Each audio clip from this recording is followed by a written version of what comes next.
कहानी की शुरुआत होती है वर्ल्ड वॉर 2 के दौरान। साइटो नाम के एक जापानी बिजनेसमैन को कुछ दूसरे बंदियों के साथ जापान वापस भेजा जा रहा था, जहां उन्हें गुलामी में काम करना पड़ेगा। साइटो को सबसे दूर अकेला रखा गया था। जल्द ही 2 पहरेदार उसे शिप के कमांडर के पास ले गए। कमांडर ने उसे नफरत भरी नजरों से देखा और कहा कि अपने देश से गद्दारी करना माफी के लायक नहीं है, लेकिन मौत की सजा तो बहुत आसान होगी तुम्हारे लिए। जो गुनाह तुमने किया है उसके लिए काफी नहीं है। तभी कुछ दूसरे सिपाही ब्रॉन्सन नाम के एक दूसरे कैदी को पकड़ के ले आए। ब्रॉन्सन ब्रिटेन से था। उसके अंदर जापानी लोगों के लिए गहरी नफरत भरी हुई थी। कमांडर ने फिर अपना प्लान बनाया। इन दोनों की जितनी भी जिंदगी बची है उस दौरान ये जंजीरों से एक दूसरे से बंधे रहेंगे। सिपाही आगे बढ़े और दोनों के पैरों को हथकड़ी से जोड़ दिया। ब्रॉन्सन ने कहा कि मुझे मार दो, बस एक जापानी के साथ मत बांधो, लेकिन किसी ने उसकी बात नहीं सुनी। ऐसा लग रहा था मानो यही उनकी किस्मत है। लेकिन तभी उस जहाज के ऊपर दुश्मनों का हमला हो गया और वहाँ जितने भी सिपाहियों को बंदी बना रखा था उन सब ने बगावत शुरू कर दी। ब्रॉन्सन और साइटो इस मौके का फायदा उठाकर भागे और सिपाहियों के साथ लड़े। एक सबमरीन ने जहाज के करीब आकर उस पर मिसाइल चला दी। कैबिन में सिर्फ ऑफिसर और दोनों बंदी बचे हुए थे। कमांडिंग ऑफिसर ने बंदूक निकाली उन दोनों को मारने के लिए, लेकिन ब्रॉन्सन ने बड़ी तेजी से साइटो को पकड़ा और दोनों समुद्र में कूद गए, इससे पहले कि पूरा जहाज ही फट जाए।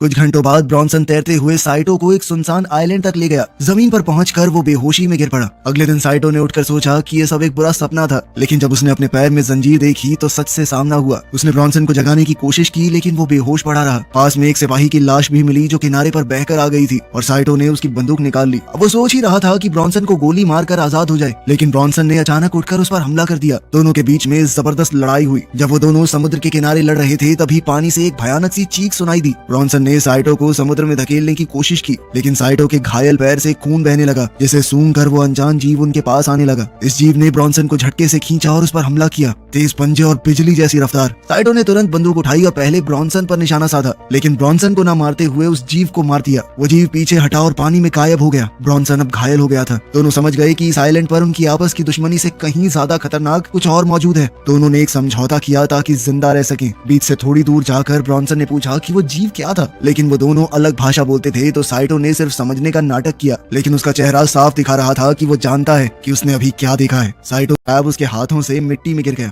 साइटो ने देखकर अपना क्रैब उसे दे दिया। ब्रॉन्सन ने पहले तो मना कर दिया, लेकिन फिर साइटो ने जिद की और क्रैब उसके पास रख दिया। ब्रॉन्सन बहुत भूखा था। जैसे ही उसने क्रैब को चखा उसे बहुत पसंद आया। धीरे धीरे दोनों एक दूसरे के साथ थोड़ा खुलने लगे। फिर ब्रॉन्सन ने अपने बारे में ढंग से बताया और साइटो कुछ कुछ समझ पा रहा था। वो उसका नाम लेना भी सीख गया। फिर उसने बताया कि मेरा नाम साइटो है। ब्रॉन्सन ने पूछा कि हम इन जंजीरों का क्या करें, लेकिन साइटो चुप रहा। बाद में ब्रॉन्सन ने एक हथियार बनाया ताकि चेन काटी जा सके। उसने कोशिश की, लेकिन वो कामयाब नहीं हुआ। तभी साइटो ने चेन के कमजोर हिस्से की तरफ अपने पैर से इशारा करते हुए जापानी में कुछ कहा। ब्रॉन्सन समझ नहीं पाया, लेकिन उसका इशारा देखकर उसने सोचा कि क्या उसे कोशिश करनी चाहिए। साइटो ने उसे हौसला दिया और 2 बार करते ही चेन ढीली पड़ गई। अब ब्रॉन्सन की बारी थी और साइटो ने हथियार मांगा, जिससे ब्रॉन्सन थोड़ा घबरा गया, लेकिन फिर भी उसने भरोसा किया। जब साइटो ब्रॉन्सन के पैर के पास चेन पर मारने लगा तो ब्रॉन्सन ने कहा कि भाई मुझसे नहीं देखा जाएगा, मैं अपनी आंखें ढक रहा हूँ। ये बात सुनकर साइटो हंस दिया। फिर एक ही बार में उसने ब्रॉन्सन को आजाद कर दिया। ब्रॉन्सन खुशी से झूम उठा कि उसका पैर नहीं गया और वो दोनों खुशी से जश्न मनाने लगे, लेकिन उनकी आवाज ने अंधेरे में छुपी हुई किसी चीज का ध्यान खींच लिया।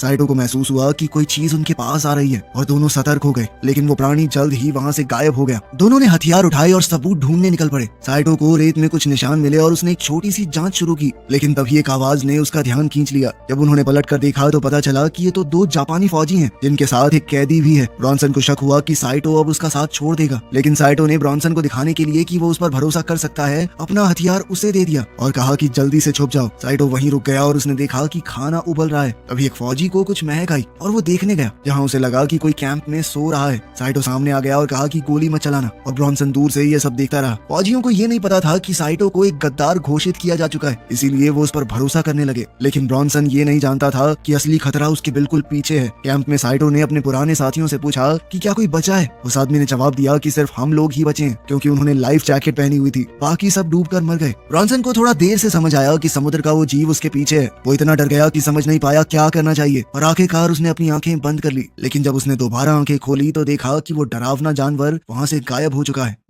अब जापानी फौजी साइटो से पूछताछ कर रहे थे कि क्या पक्का यहाँ पर कोई और नहीं है। साइटो ने कहा कि वो अकेला है, लेकिन सिपाहियों को शक हो गया क्योंकि उन्हें ब्रॉन्सन के वहाँ होने के कुछ सुराग मिले थे। एक फौजी अपनी तलवार लेकर उठा और कहने लगा कि जहाज डूबने से पहले एक अफवाह उड़ी थी कि एक गद्दार और दुश्मन को एक साथ जंजीर से बांध दिया गया है। जब उन्होंने साइटो के पैर से कपड़ा हटाया तो वो समझ गए कि साइटो एक गद्दार है। दूसरे फौजी ने उससे पूछा कि वो भगौड़ा कहाँ पर है। साइटो ने कहा कि वो मर चुका है और उसने एक कब्र की ओर इशारा किया जहाँ उन लोगों ने ब्रॉन्सन के दोस्त को दफनाया था। एक जापानी फौजी ने कहा कि साइटो सिर्फ एक गद्दार नहीं झूठा भी है और धमकी दी कि अगर उसने सच नहीं बताया तो वो उसका गला काट देगा। तभी एक भयानक दहाड़ पूरे टापू पर गूंजी और सब लोग रुक गए। वहाँ मौजूद दूसरा कैदी डर के मारे चिल्ला पड़ा कि ये जीव जो भी है इंसान तो नहीं है। वो घुटने के बल गिर गया और अपने बचाव के लिए प्रार्थना करने लगा। एक सैनिक ने सबसे छोटे सिपाही से कहा कि जाके देखो किस चीज की आवाज है। वो ब्रॉन्सन के पास पहुंचा। ब्रॉन्सन ने एक सूखी पेड़ की टहनी पर पैर रखा और आवाज आई। सैनिक उसकी तरफ बढ़ने लगा, लेकिन तभी जानवर की गुर्राहट की आवाज सुन के वो दूसरी तरफ भागा। वो सैनिक जंगल के रास्ते गुफा के गेट तक पहुंचा और अंदर घुस गया। उसे ये नहीं पता था कि ये जीव गेट के पत्थरों के बीच ही छुपा हुआ है। इसी बीच ब्रॉन्सन ने अपने दोस्त को बचाना चाहा। गुफा के अंदर जीव सैनिक के पीछे से निकला। सिपाही ने घूमकर अपनी तलवार से उस पर वार किया, लेकिन उस जीव ने सिपाही का हाथ झट से तोड़ दिया। उसकी चीख पूरे टापू पर गूंजने लगी।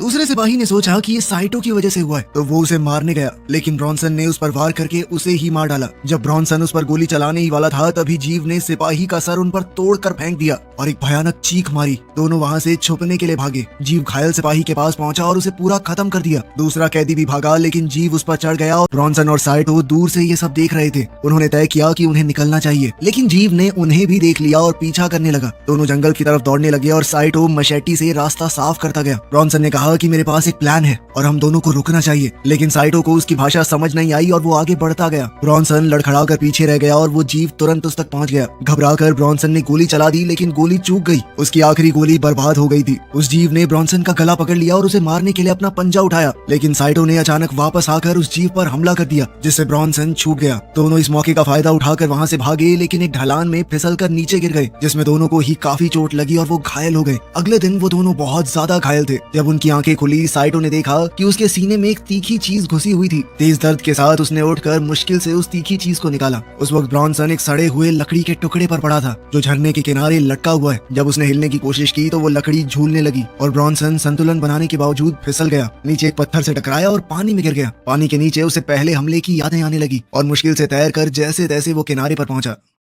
साइटो को दूसरी तरफ मरे हुए सिपाही की कटाना मिल गई। अब दोनों अलग हो चुके थे और नदी के साथ साथ चल रहे थे। झरने के ऊपर से उस जीव ने एक दिल दहला देने वाली चीख मारी, जो जंगल में गूंज उठी। उन दोनों को ही ये चीख सुनाई दी। दोनों चौकन्ने हो गए और साइटो, जो कि नदी से पानी पी रहा था, ठहर गया और अपने दोस्त को ढूंढने निकल पड़ा। ब्रॉन्सन अकेले ऊपर चढ़ता रहा जब तक एक बड़े झरने तक नहीं पहुंच गया, जो उसके आगे का रास्ता रोक रहा था। उसने फिर भी किसी तरह आगे बढ़ने का फैसला किया। शाम होने लगी और वो दोनों अभी भी अलग अलग थे। साइटो अब नदी के किनारे से निकलने की कोशिश कर रहा था, लेकिन लाख कोशिशों के बाद भी वो ब्रॉन्सन को ढूंढ नहीं पाया। इसी बीच ब्रॉन्सन झरने पर पहुंचा और सोचा कि थोड़ा आराम कर लिया जाए, लेकिन उसे पास से ही कुछ आवाजें सुनाई देने लगी। साइटो अभी भी जंगल में भटक रहा था। उन आवाजों को सुनकर वो चौकन्ना हो गया। ब्रॉन्सन आखिरकार गहरे हिस्से से बाहर आया और किनारे पर बैठ गया, लेकिन तुरंत ही उसने अपने बाजू में किसी की मौजूदगी महसूस की। जब वो देखने के लिए मुड़ा तो एक बड़ा मगरमच्छ वहाँ पर था। कोई चारा न देखकर वो बिना हिले शांत लेटा रहा। मगरमच्छ ने सिर्फ देखा और फिर पानी में लौट गया। ब्रॉन्सन अभी भी डरा हुआ था। वो चुपचाप उठा और चलने लगा। वो झरने पर ऊपर पहुंचने ही वाला था, पर तभी वो फिसल गया और उसी समय उसे वो जीव दिखाई दिया, जो अब साइटो के दिए हुए घाव पर कुछ लगा रहा था।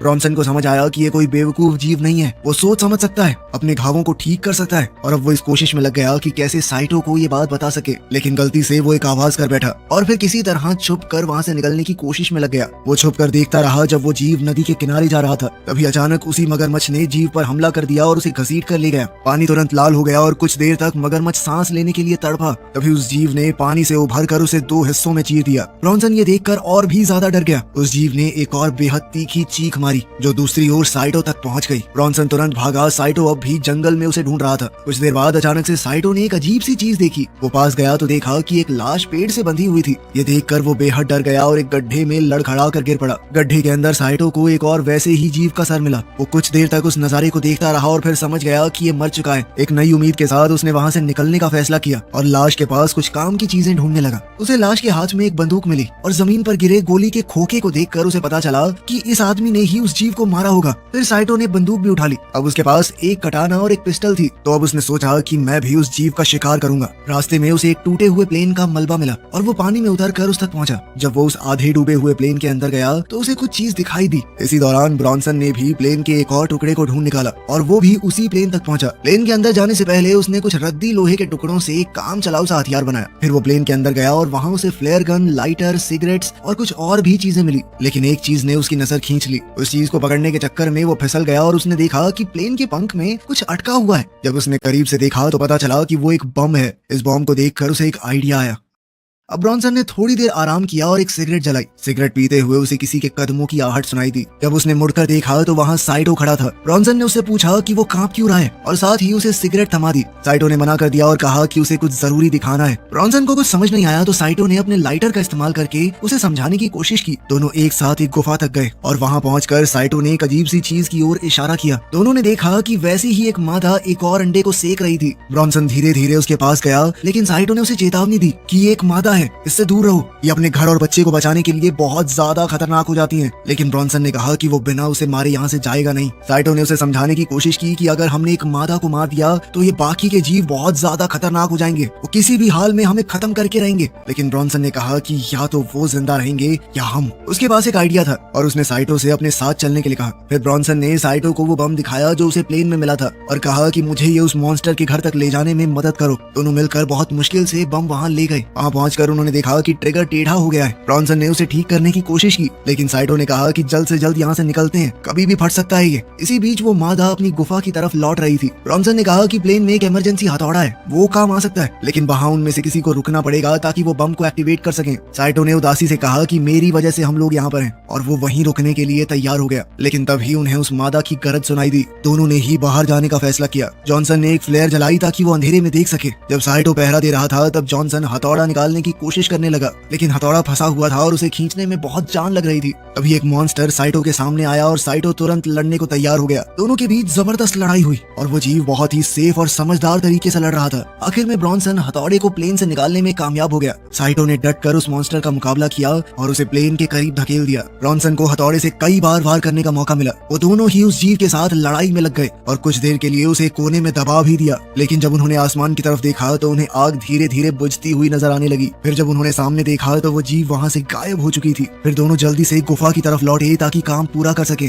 साइटो एक बार फिर से पहरा देने लगा, जबकि ब्रॉन्सन बम के लैच को ठीक करने की कोशिश कर रहा था। जैसे ही ब्रॉन्सन ने वो लैच ठीक किया, उस जीव ने पीछे से हमला बोल दिया, लेकिन साइटो ने तुरंत उस जीव के सीने में छुरा घोंप दिया। जैसे ही वो उसका सर काटने की तैयारी कर रहा था तो उस जीव ने उसे दीवार पर दे मारा और फिर वापस ब्रॉन्सन पर हमला किया और उसे भी जबरदस्त हमला करके घायल कर दिया। साइटो ने जैसे तैसे अपनी हिम्मत बटाई, उठा और अपना हथियार भी उठाया और एक ही झटके में उस जीव की आंख में गोली मार दी, जिसके बाद उस मॉन्स्टर ने ब्रॉन्सन को छोड़ दिया। साइटो ने दोबारा गोली चलाई लेकिन चूक गया, इसीलिए उसने अपना निशाना बदला और उस जीव के अंडे पर गोली चला दी। अंडे में विस्फोट हुआ और उस मादा का एक बच्चा जमीन पर गिरा, जिसे देखकर वो मादा गुस्से से बौखला गई। साइटो अपने दोस्त की मदद करने के लिए दौड़ा, लेकिन ब्रॉन्सन काफी बुरी तरह से घायल था। ब्रॉन्सन ने अपनी सारी चीजें साइटो को दे दी और कहा कि जल्दी से निकल जाओ। जब वो मादा अपने बच्चे को गोद में उठाकर बैठी हुई थी तो साइटो दर्द में था, लेकिन फिर भी मजबूरी में अपने दोस्त को छोड़कर गुफा से भागा। फिर वो मादा ब्रॉन्सन के पास आई। ब्रॉन्सन ने तुरंत बम को एक्टिवेट कर दिया। ब्रॉन्सन ने तुरंत काउंटडाउन शुरू किया, लेकिन जब वो 3 तक पहुंचा तो बम फटा ही नहीं।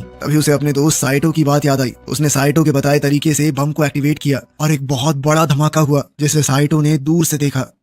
अपने दोस्त को खोकर साइटो बहुत उदास हो गया। फिर उसे वही भयानक चीख सुनाई दी और उसे समझ आ गया कि वो जीव अभी भी जिंदा है। अब उसने झाड़ियों के बीच से भागना शुरू किया और वो मादा भी उसका पीछा करते हुए जंगल के रास्ते से भाग रही थी। साइटो समुद्र के किनारे पहुंचा और निराश होकर घुटनों के बल गिर गया, लेकिन फिर उसे अपने दोस्त की कुर्बानी याद आ गई और गुस्से में उसने लड़ने का फैसला किया। जैसे ही वो मादा समुद्र किनारे पहुंची और देखा कि कोई उसके सामने घुटनों पर बैठा है तो वो एक ही झटके में उस पर झपट पड़ी, लेकिन वो एक चाल था। साइटो रेत से उठा और उस जीव के सामने खड़ा हो गया। उसने उस जीव पर वार किया, लेकिन खुद भी घायल हो गया। उसने हार नहीं मानी और उस जीव का सामना करने के लिए दोबारा खड़ा हो गया। उसने उस मादा को ये कहकर ललकारा कि मार दिया ना तेरे बच्चे को, आजा। जैसे ही उसने साइटो पर वार किया, साइटो ने उसके पेट को चीर डाला और वो मादा जमीन पर गिर पड़ी। वो उस कमजोर पड़ चुकी मादा के पास गया और उसके ऊपर झुककर अपनी तलवार निकाली, लेकिन उसे मारने की बजाय उसने वो तलवार उसके पास ही जमीन में घुसा दी और कुछ कदम पीछे हटकर एक फ्लेयर गन को उठाने लगा। तभी जंगल की तरफ से कुछ और आवाजें आई और वो समुद्र के किनारे की तरफ चलने लगा। वहाँ वो आग जलाने की कोशिश कर रहा था, लेकिन फ्लेयर टूटा हुआ था। अब उसकी आखिरी उम्मीद भी टूट गई।